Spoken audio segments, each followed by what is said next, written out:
Nakapag-smoothie ka na po ba? Kung hindi pa po ay itry mo na po o kaya naman po ay i-continue mo po ang pag-i-smoothie dahil po ang smoothie ay napaka-healthy sa katawan. Kung hindi pa ay subukan mo na pong mag-smoothie dahil napaka-healthy po ng smoothie. At kung ikaw naman po ay nag-i-smoothie, ituloy-tuloy mo lang po yan.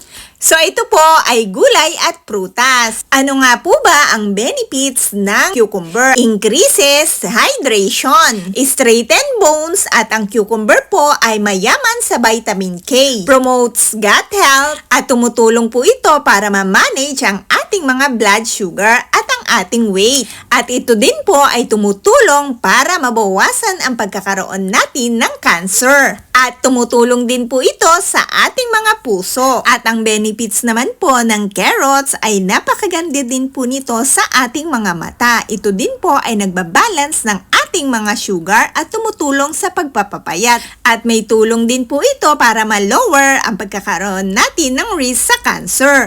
At ang carrots din po ay tumutulong na ma-regulate ang ating mga blood pressure. They may reduce the risk of heart disease. Carrots support your immunity and they may boost brain health. Kaya naman po, napakaganda po ng cucumber at carrots sa ating katawan. Benefits of apple. Apple are nutritious. Apple may support weight loss. Ang green apple din po ay tumutulong na ma-lower ang pagkakaroon natin ng chance na magkaroon ng diabetes. Promote gut health. Apple may help prevent cancer. Apples may help protect brain and improve your mental health. Avocado. Besides unsaturated fats, avocado is high in fiber and vitamin C, E, and K.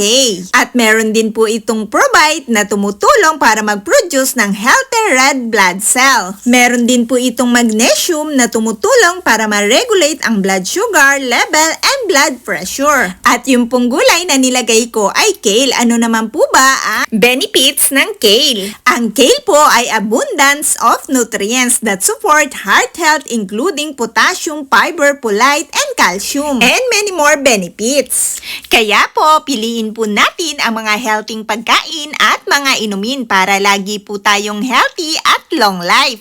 At mag-exercise na din po.